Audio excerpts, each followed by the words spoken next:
you doing, everybody? Welcome to Girl, How'd You Get That Gig? It's our 12th episode. Let's just take a minute to, yay! Hey, balloons, come I on, know, I confetti. know. I want your confetti, Celeste. You're so good at that. Along with my co-host Celeste Gehring, I am Amy G, and we are very excited to introduce you to guest of episode number 12. It is Taylor Turner, and she is the Assistant Sports Media Relations Manager at Loyola Marymount University, LMU. Yes. Thank you, my dear, for coming aboard. Of course, of course. I know that title is a mouthful. Sometimes I just tell people media relations manager because it's so long. I just Yeah, got to but shorten it a little bit. it's kind of boss-like, though, you know? It It is. is boss I might like. have to I'm keep it just in. I might have to saying. start saying the whole thing. Yep. Make people say the whole thing. You earned it. Mhm. Yeah.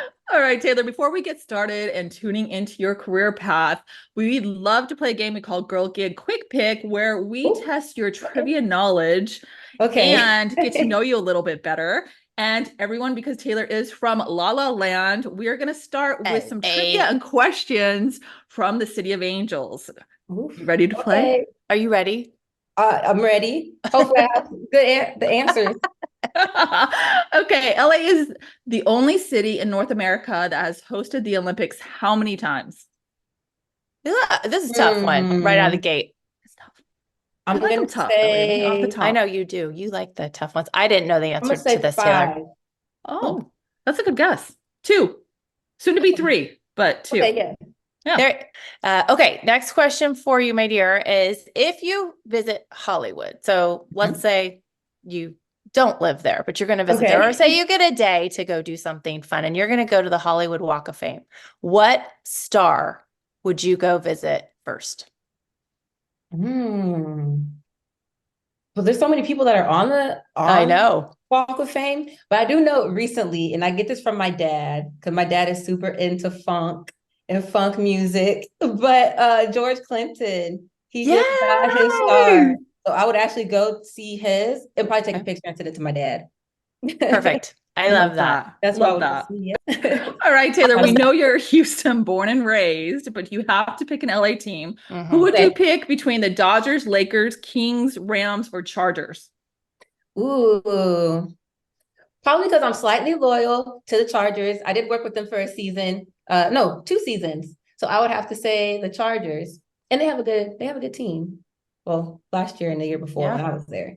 I'm just glad she didn't say the Dodgers. I would have to go right No, now. because I'm teasing. I'm I'm an teasing. Astros girl. So Yeah. I have Oh, Dusty Baker. That I must have know. been tough though during the whole trash can cheating I situation. know. It was tough. Tough. That was Everybody was saying tough. that we cheated, but I was like, I don't think we cheated. We won fair and square. Sorry. This could go down a rabbit hole really I fast. know.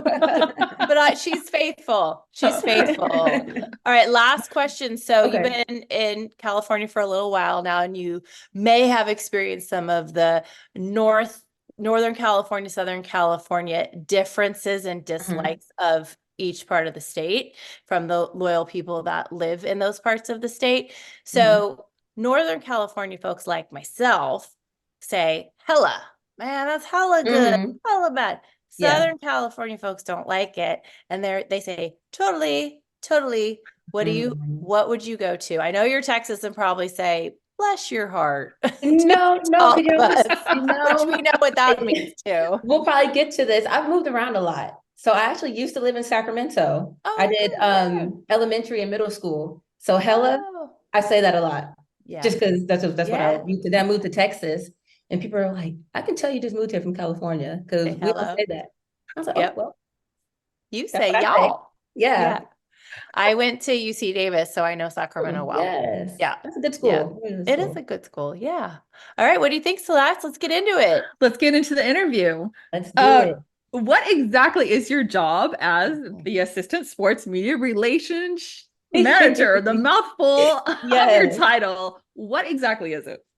So it's media relations, communications. I am basically the middleman for all my sports. That I have let's see, let's do it by seasons. I have women's volleyball, women's basketball, women's tennis, men and women's rowing, and softball.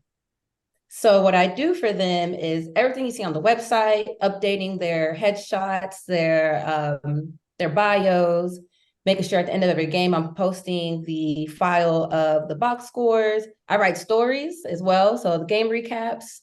And then when it comes to interviews, whenever anybody wants to interview the players or interview the coaches, they should know to go through me first, just so that I can know what it is that, that they're going to be talking about. And I can just have it on my schedule. And sometimes they'll go straight to the players or to the coach, but then they'll tell me like, hey, I have this person reaching out who wants to do an interview. Is that okay? Like, can we talk about this and this? Like, can we not talk about that? So that's what I do as far as like not on game days. And then on game days, so we don't have a social media team at LMU. So I run our social as well for my teams. So I'll post our in-game graphics, our scores, just to keep the followers updated, since if they're not there. As well as a little bit of operations, I could say, as well. When on game days, I have to set up our stats computer, and just what else? Little things, I guess, little operation things like that. But every day is different. It's not all the same. It depends on what's going on, how many games we have, if there's media day, pictures. It's a lot, but it's fun. Sorry, go ahead. Go ahead. Sorry. Oh no, and then I also travel. So I have one travel sport, which is women's basketball. And that's how I met Celeste. I was traveling, and we were at St. Mary's, right? University of the Pacific. It was that trip. So we did play both teams. And so so I traveled with the women's basketball team, and that's really, really nice because I get to like bond with the players and with the coaches and build like the relationship where they feel like they can trust me with really just anything. And they know that if I come to them with an interview request, it's not going to be anything like fugazi. It'll be like a legit good opportunity, Yeah, and sidebar on that, and that's what I was trying to jump in and talk about, is, Amy and I talk about this all the time. There are women in the industry, and then there are ballers in the industry. And what I loved about you, Taylor, is there are so few sports information directors who come and check in with the broadcasters. So being an analyst for Pacific, it was so great, Amy, because Taylor came over. She went over the pronunciation of the players to make sure they had them down. She was like, I'll handwrite you a note if anybody is like breaking, they have their season high or career high.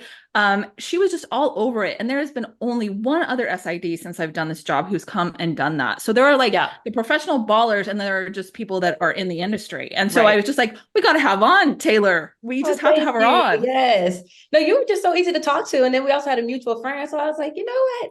Yes. I'll do it. Yeah. Well, and you may have already said it, but in case anybody doesn't know SID, it's a sports information director. Yes. And so Taylor probably serves as that on the road and in multiple instances.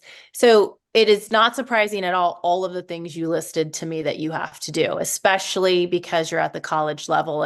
And for the folks listening and watching, a lot of times it is a for lack of a better term, a one-man band, right? A one-woman band in your case at the college level, high school level. And then when you get to the professional level, the team starts to expand a little bit.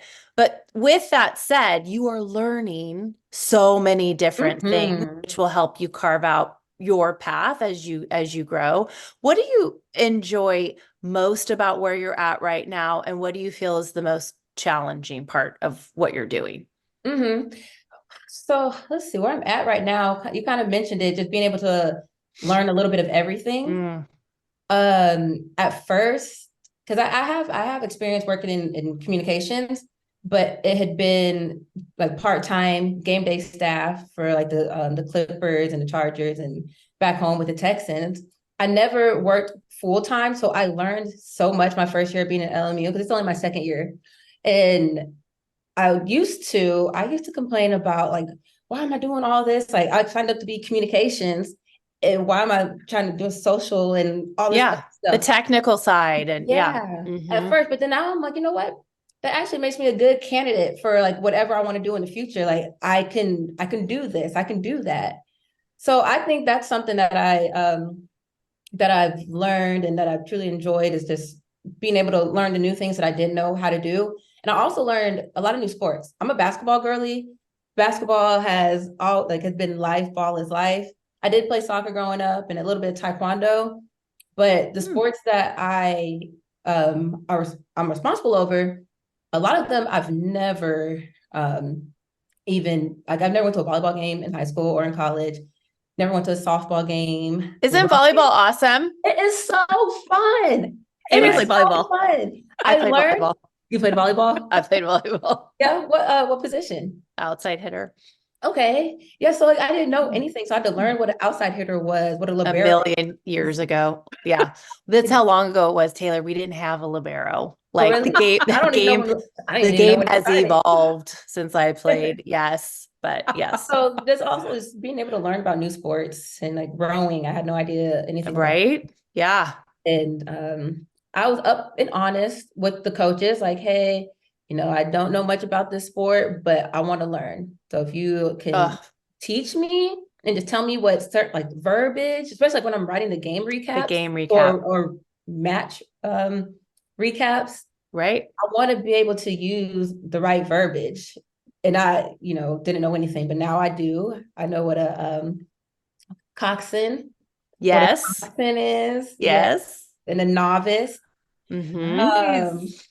But then back to the original question, you said,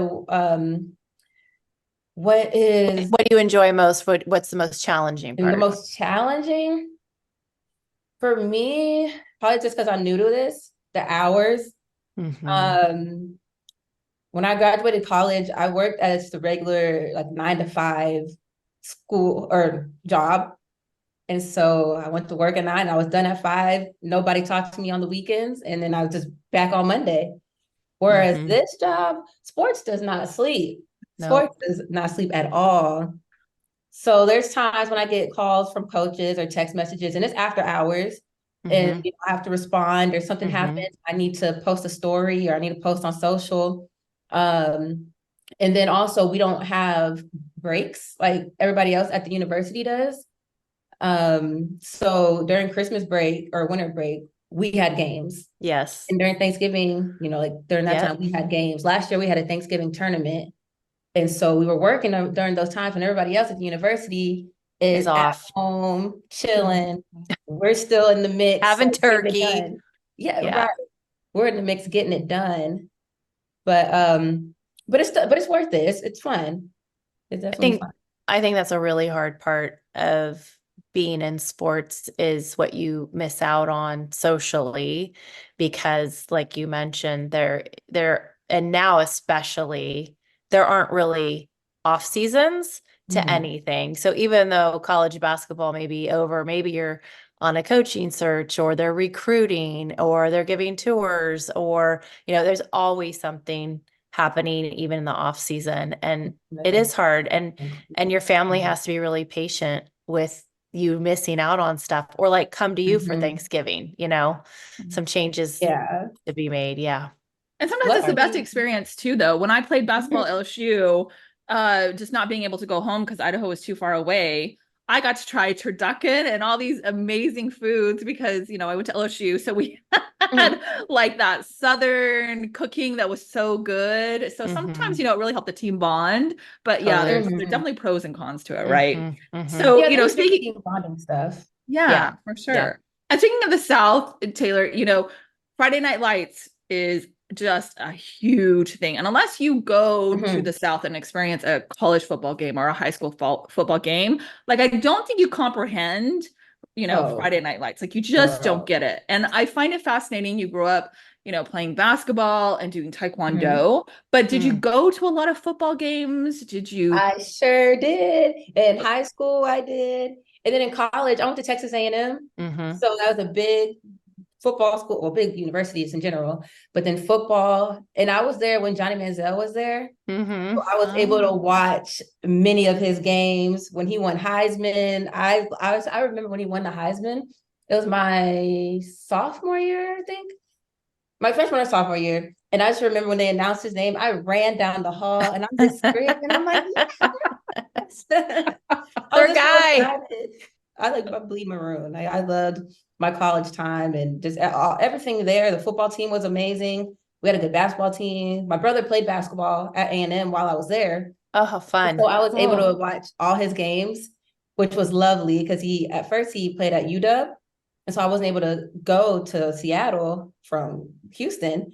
And then when he decided to transfer, it was between Baylor and Texas A&M, and he chose A&M. And I think that's probably a reason why I ended up going to A&M too, just so I could be with my brother. But Okay. So you jumped me because I was curious, like around here, there's a lot of schools in California to go to, but it's becoming much more popular to go out of state. So was Texas A&M always on your radar, kind of being from that state? And then, was it your brother going that made you decide to go? And then will you expand a little bit on what you decided to major in? yeah, so I didn't know. I moved to Houston my freshman year of high school because my dad's actually an NBA coach. And Oh, so we had to travel with him growing up. And so because of that, I've had to get up and move to Texas. I was born in Dallas, but didn't live here long enough to like claim Dallas. Then we bounced around a lot and ended up back in Texas. So my freshman year, when I got to high school, I've never even heard of Texas A&M. Coming from California, all I knew was Pac-12 at the time when it was 12 of them. Now now I it's don't even know. Pac-2. Yeah, just the Pac. They just the Pac now. But yeah, all I knew was like the Pac-12 schools. Then I moved to Texas and then started learning about college admissions and how I think it's cheaper if you're an in-state resident. Because I wanted to get back to California so bad. I was like, I want to go back. My friends are back there. But now I love Houston and like all my friends are just like in Texas. But I didn't want to go to A&M like because I didn't know what it was at first. But then once I started learning more about A&M and then learn about Texas, like University of Texas, and then I learned about Baylor. And then I started learning about smaller schools within Texas, like Lamar University and University of Houston. But I can say I never met with a college advisor, which if there's any like high schoolers listening to your podcast, let them know to meet with the college advisor. That's so important. And that's what I did when I first graduated A&M, but I can talk about that later. But if somebody had told me like, oh, you can get into this school with this GPA and this SAT score, then, go here. But I didn't know that. So I'm applying to all these schools and not getting any like acceptance letters. I was like, what's going on? I know I'm smart. Like I just made A's and B's on my report card. Yeah.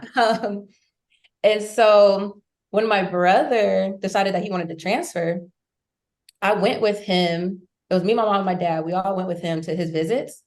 So we went with him to Baylor and at A&M. And then just seeing both of those campuses, I was like, oh, these are beautiful schools. And when I went to A&M, I was talking to some of the coaches and just mentioned, I was like, hey, like I'm a junior in high school and just kind of looking at colleges. And they're like, well, if you want to go to A&M, like we could put you in contact with like some like advisors that can help you. So I think that was probably another decision or another reason why I ended up wanting to go to A&M because I had people willing to help me. Sure. Help me get there. Yeah. And so I ended up transferring to A&M. I went to a junior college for a year and transferred. But I wanted to, my brother, I'd say that was a big reason, just to also be with him and watch his basketball games. I think that path too of a junior college is very helpful if there's a very specific four-year college you're trying to target and it's hard to get into. Can we just really quickly talk about the nugget that Taylor just dropped, that her dad's an NBA coach? Yep. And shame on us that we didn't do our research. That's okay. I didn't say anything. Who's your dad and what team does he coach? Oh, my dad's name is Elston. His name is Elston Turner. Right now he's with the Great name. Timberwolves. Ooh, Minnesota. Yeah, this is third season with them. He's been an assistant coach, longtime assistant coach my whole life. So he So started in off. Sacramento, was he with the Kings? Mhm.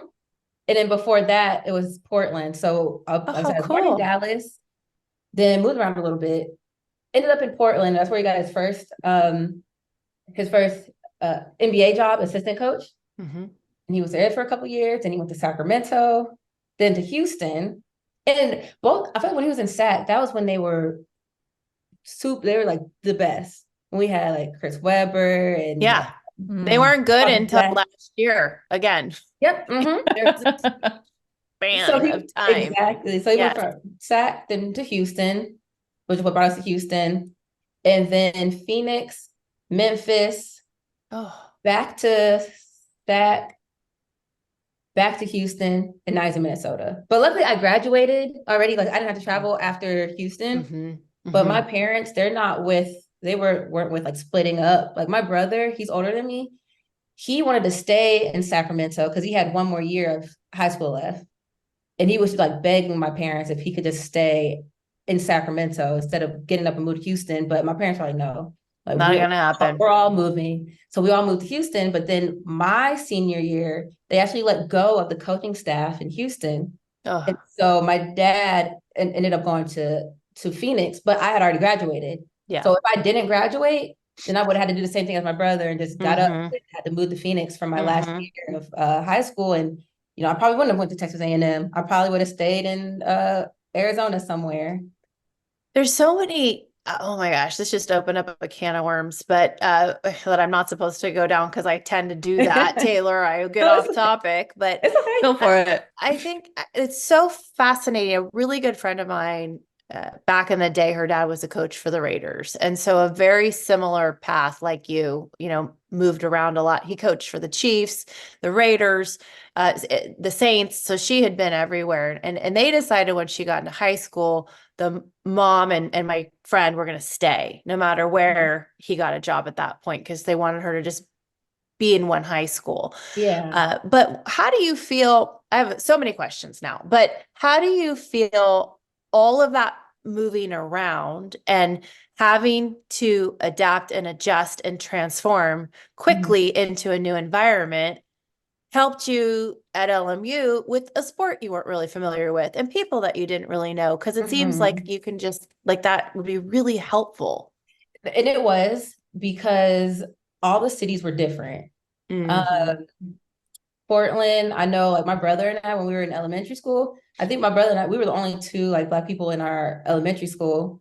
And then when we moved to Sacramento, there's a little bit more, but there was a lot. Not a lot. Yeah, just a little bit. And I lived in Roseville. I don't know if you've ever been to Yeah, Roseville I or know Roseville very well. okay. Yeah, So yeah. So it was like that. And then we moved to Houston, where Houston is a very diverse. melting pot of all cultures. Yep. There was a lot of everybody at my high school. Yep. So I definitely think growing up in the situation I was in and going to all those cities definitely helps with the person I am now. Like Mm-hmm. I get along with all kinds of people. I'm very diverse. I have a diverse group of friends, um, all ethnicities, all sexualities. Like just Yeah.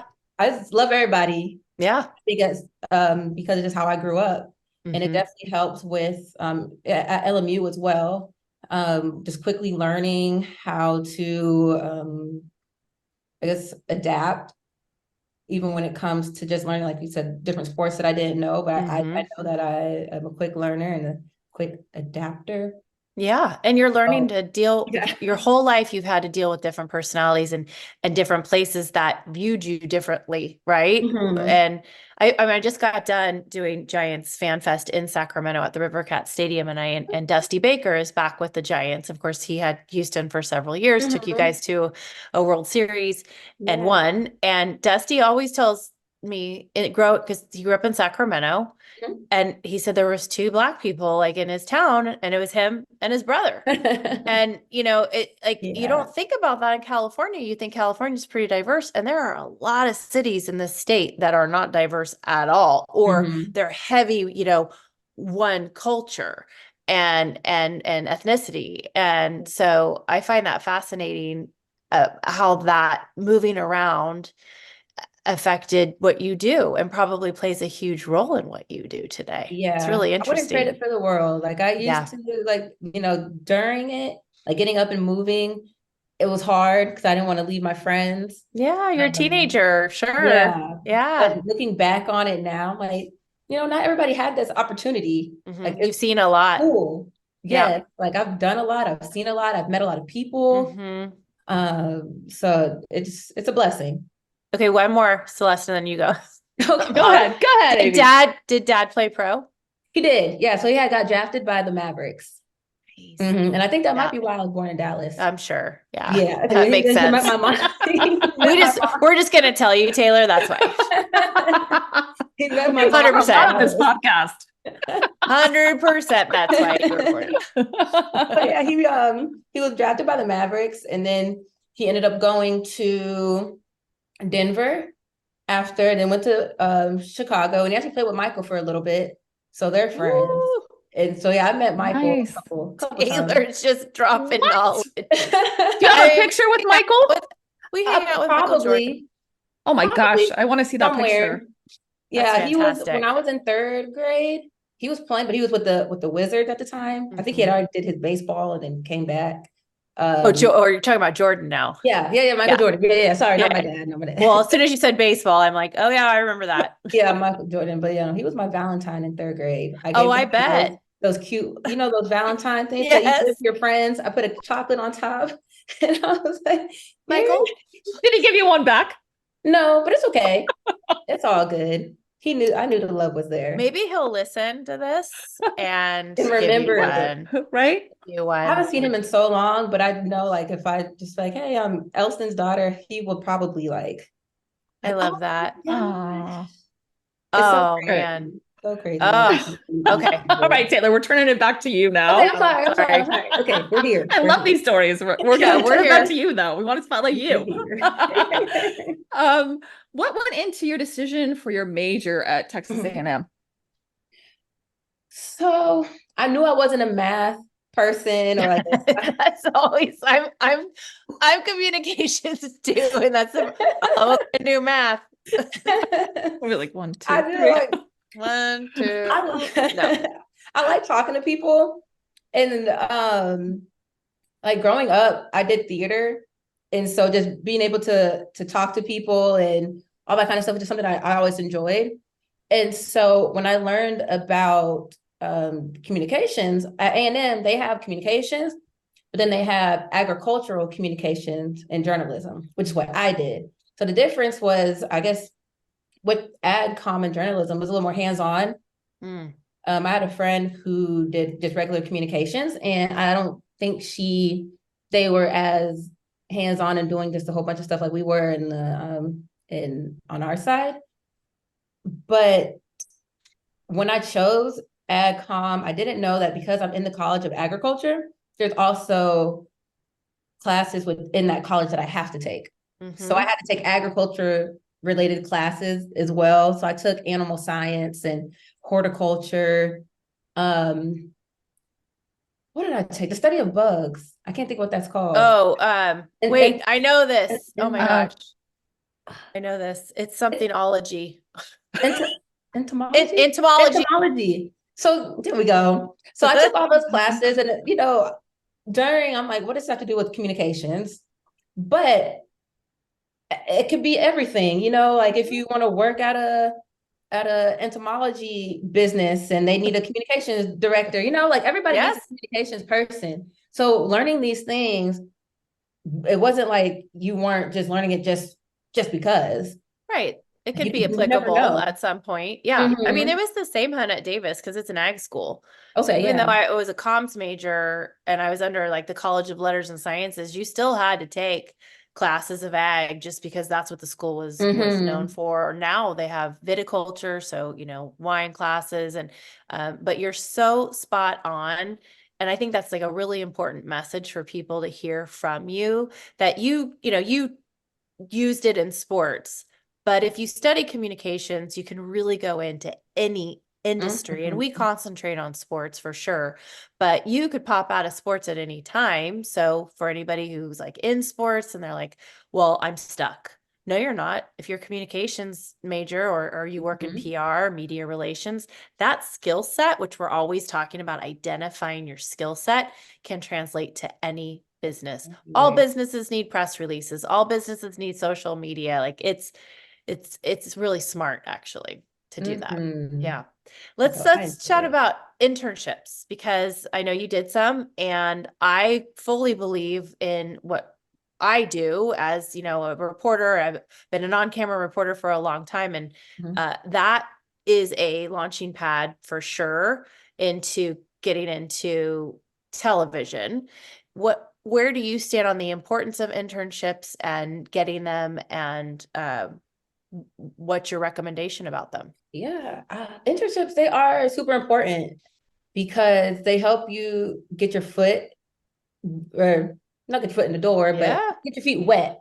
That's what I'm looking for. Get your feet wet, see if it is like something that you want to do or not.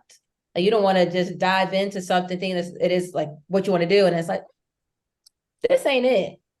What I thought it was, it's not. But in the internship, at least you'll realize that, and you can get your credit if you're in college. And as far as like internships outside of college, so because I know people can still get internships after graduating. Yes. I think those are important as well, just for the same reasons. I know I did an internship when I was in college, and I had worked with when my dad was in what's that city? In Memphis. When he was in Memphis, it was winter break, and I was able to do an internship with them. With the Timberwolves? Oh no, I'm thinking Minnesota. The Grizzlies? Memphis Grizzlies. Yeah, Yeah, sorry, Grizzlies. My bad. M's. Yeah, that's a lot of M's. I still sometimes say Memphis, but I think when it came to me and be able to do that internship, that helped us a lot because I was able to keep those connections. And to this day, even though that was probably like 10 years ago, I still see some of those people because they still work within the organization. I was like, oh, like, thank you. Like, I still just say thank you for the times that you let me work there for the week. But no, internships and just even, I would say, part-time jobs as well. If you want to work in sports, looking for a part-time job is also a good start. That's what I did, because I wanted to work in sports right after I graduated college, but I realized very quickly that it is hard to work in sports, and I needed a job. I needed a job after college. And so I ended up working at a high school and just did college advising. But then I ended up getting a part-time job while I was still working at that school, but I was working with the Texans. And then from there, that's kind of helped me transition to getting a full-time job in communications. And I love that little nugget you're talking about with the part-time job, because I think there are a lot of people out there that, will say, oh, if it's not full-time, I'm not going to go for it. And you learn so much from those part-time gigs where it's just you're either getting your foot through the door, showing up, being responsible so that people hire you full-time, or you're actually learning skill sets that will take you into a direction that you really want to go in. Yeah. So I love that you said that, because I think a lot of people, again, just always want that full-time job or nothing. So love that. Yeah, so piecemealing it together too, right?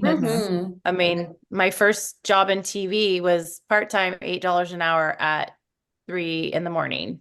And I've told this story before, but I thought my father was going to throw up. Like, he's like, what? You went to 4 years of college and that's what but I was like, no, this is how it works, and it's great for time management. And it's also great for money management.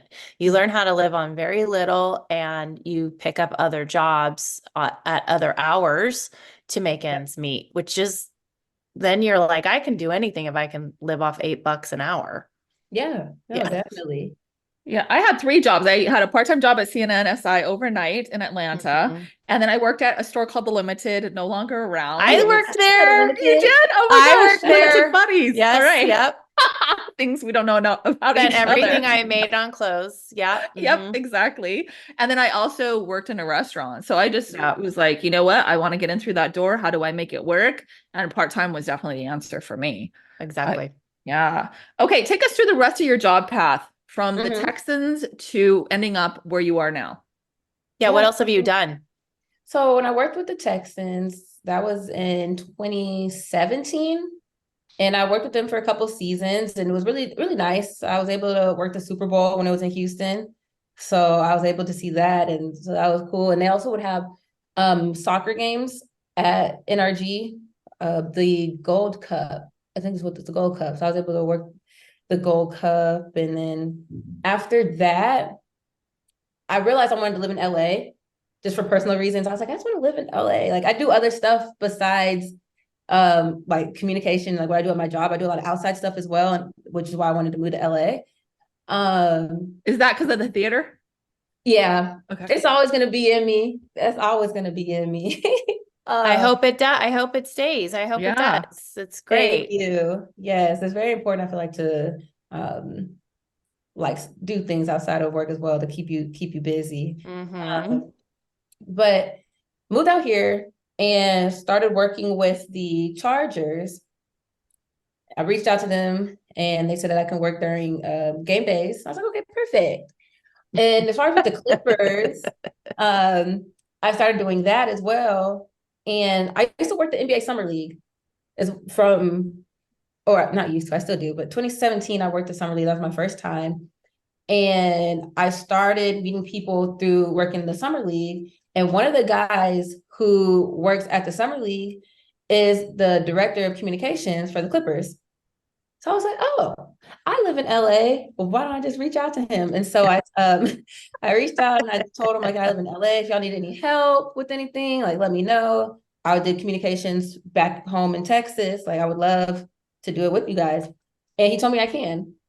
So I was able to work game nights for the Clippers past two seasons. And those were my experiences that I guess that got me this LMU job. And kind of like what you were mentioning, Celeste, was all my experiences have been part-time. They've never been full-time. And at first I'm like, I don't think anybody's gonna hire me because I don't have any full-time experience. Like I've been working in PR for when I got this job in 22. So I've been working communications for I would say probably like 5 years, but it just wasn't 5 years of full-time work. Mm-hmm. And in my Seasonal. mind, I'm like, it's not full-time. They're not going to hire me. But LMU gave me a chance. They We said, just like, talked about this. yeah, they liked my resume and everything, and they gave me a chance. And even though I've never had this type of responsibility, I can learn. And that's So that's what I've been true. doing. They had to teach me pretty much everything because I've never wrote a story or anything like that. Like in college I did, but post college I never did. And I remember on my very first day, I posted I had to write up an article and post it online. And I asked my boss, I was like, you sure? Like this is my first day. I don't even know. He's like, just look at old ones and Yeah. kind of feel and just write something up. I'll look over it and then Yeah. I'll show you how you can post on the back end of the website. I was like, okay. And on my first day, there was a story up on Posted an the website. article. It's like, look at Nice. the girl. It's so refreshing to hear. We just talked about this with our last guest about the approach women take versus men to jobs that they don't feel they're 100% qualified for. Mhm. And if women, there's this percentage of women, if they aren't 100% qualified, they just don't apply. But men can feel like they're 60% Mhm. qualified and they're like, yeah, I'm going to go for it. So good for you that Yeah. you didn't even have enough time to be qualified for it, really. Like, you're still kind of putting it together, but that doesn't mean you can't become qualified. And I love that MLU, at least what I think Celeste and I are seeing in you is just this grinder mentality. Like, I'll figure it out. So, bring it. And I would hire that all day long over 5 years of experience and they're not fun or they're not, real Yeah. personable. Amen. Like, yeah. So Thanks. Yeah. yeah, I good for try to just be you. myself. all I could That's do. the most important thing to be is Yeah. authentic. Yeah. Yeah. Authentic. Well, Yeah. and let's talk about your resume because I know it's very important to you, Taylor. You were talking about resumes and how important they are. What was so great about your resume that stood out, and what advice can you give others about really taking that resume seriously? My resume. That's a good question. I would say what stood out from my resume. Um, well, I'm not good at like resume writing, but of course the way you write, the way it, your verbiage on your resume. But I think because I was able to do a little bit of everything, and I was able to dabble into different sports. Like when I was working with the Texans, I mentioned I was able to work soccer games. And then what else did I do? And like working the Super Bowl and then different levels as well. So I've done some stuff with professional sports, and then I've done stuff with college sports and working in a high school. I didn't think my high school job would really, I guess, do anything because I'm like, it's not sports related, but I learned a lot. Like that was my Yeah. very first job. So I learned how to work with people who were like, I guess, a lot older than me. Because at the time I was only 22, working with people who were like at the time like 30, 40, 50. So like, I was the youngest person in the school. And so I think that kind of made my resume stand out. And advice I would give is don't leave anything out. Don't think just because you might think it wasn't important or it was nothing. Somebody might see it and be like, oh, that's really cool that you did this. That's a brownie point. We go put your resume up higher because of that, you know? You never know. But you just never know. You never know. You should put it all in there. I want to ask you too, you talked about really needing to do other things in LA, which is what brought you out there. And there's more to you than this job. Where do you stand on work-life balance? And when we first started the interview, you were already saying, my hours aren't traditional. How do you navigate through non-traditional hours and finding work-life balance? Well, it is important to find things that you like to do, like I said earlier, like outside of work. I'll never forget one of my coworkers years ago, back when I was in Houston. He told me that he loved to write, but once he started working this job that we were working at, he wasn't able to write anymore. No time. Yeah. And I just told myself, I never want that to happen. Like all the things that I like to do, I still want to be able to do that on top of my job. Because kind of like, more than an athlete, like I'm more than my job. Like I just started this job in 2022. I can't stop being what I was from August 2022 prior. And I'm still going to be the same Taylor for when, however long I at this job. So I just think it's important to keep being you, keep doing those same things, work-life balance, because work can be a lot. Yeah, you have to figure out what can be your peace when you leave work. Like, do you like to read? Do you need a rest? Do you work out? Working out is important. Working out mentally and working out physically. Very true. So that's just really important to make sure you use your PTO, because that's why you have it. Take the time off if you need it. Because I mean, the jobs, some people can reach a breaking point, but if you don't use that, use your PTO or just take it a step back, like it could get bad and you don't want it to get there, Well, in seasons that are long and they're emotional, they're very draining, and successful seasons, those are fun, but they're don't always happen. And so you have to find that ability to navigate through the emotional side of a sports season and the emotions of the athletes and the coaches and the staff. And it's a lot's on the line once you get to the college level. And so it becomes, very stressful. Yeah. So you just have to know how to manage it. Yeah. When you're talking, you light up, and it's so fun to see, you're lighting up, talking about the things you love to do. You're such a strong communicator. And Amy and I come across a lot of introverts who really want to work in sports. Do Mhm. you think there is a place for introverts, and what advice would you have them to get into media relations and what you do?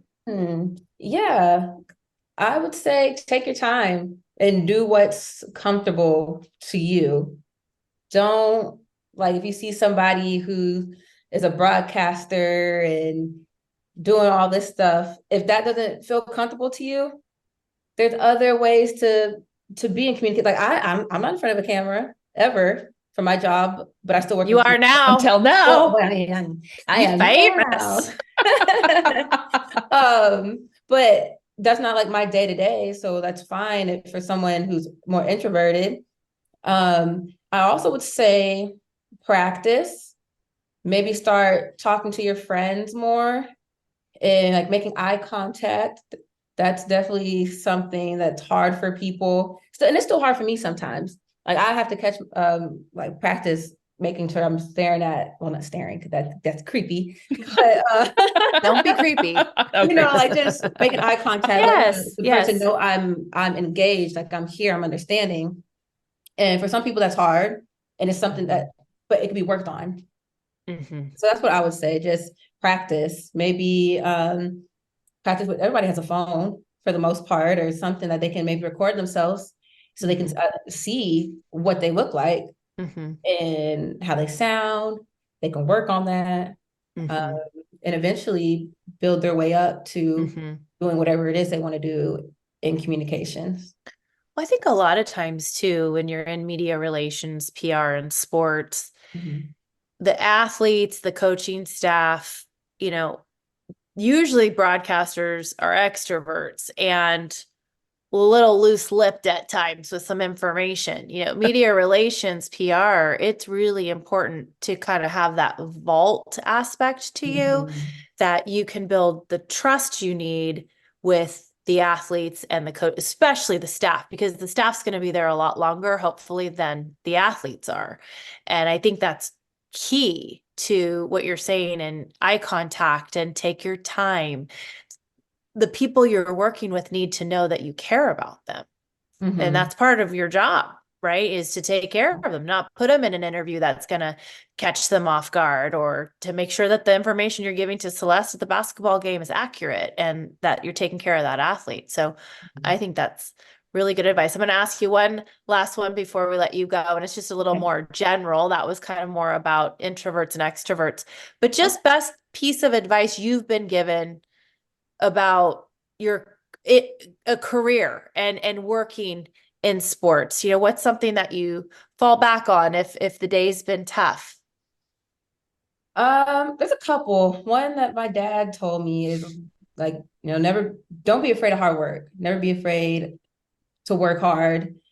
Um, and also some advice would be just have fun. Mm, Have fun with it. yeah. Like this is what we do every single day. Like you're gonna go to Hmm. your job every day. Make it fun. I do. Like I always go into work and I feel like laughter is medicine for the soul. For me, I love to laugh and make people laugh. And I'm also like, we're here 8 hours a day on the weekends. Like we gotta have some kind of fun. So Yeah. true. So just make it fun and it'll be all right. I like that. Right. I'm gonna remember that. Yeah. Yep. Taylor Turner. Great Woo-hoo! Thanks job. so much Thank for you. joining us. Of course. Thank you guys for having me. I had a blast. Like I said, I was a little nervous, but it was the nerves went out the window Yeah. after Have a Yay. story to the first tell, couple my minutes. dear. We appreciate your time, and Of course. and I think that you're such a shining light for young girls and women in general trying to get into sports, and I think they're going to really enjoy your interview. Thank you very much. Thank you guys. Thanks, Taylor. She's just a breath of fresh air, Celeste. She's great. When I met her, I knew we had to have her on. She was fantastic. Good get. Yes. Amy, who's our next get for episode 13 of Girl, How'd You Get That Gig? Yeah, I know. 13. Lucky number 13. Gabby DePaula. She's the social media producer, which is going to be really fun because we just talked to Taylor a little bit about social media because she's got to kind of be the jack of all trades, right? And Gabby is the social media producer at CBS Sports, but then she also is a news and sports anchor in the radio world at WBAL. So she is a double dipper, which falls right in line of kind of what we were talking about, that sometimes you got to do a couple of things until one path opens itself up to you. Exactly. Sometimes you got to do a couple things, but audience, we only want you to do one thing, and that is to remember to listen and watch our podcast. Remember, you can follow us on all the social platforms. Handle is at Girl Gig Podcast, and you can listen to Girl How'd You Get That Gig on your favorite podcast app or subscribe to our YouTube channel. It's totally free. For Amy G, I'm Celeste Gehring. Until next time, go get that gig.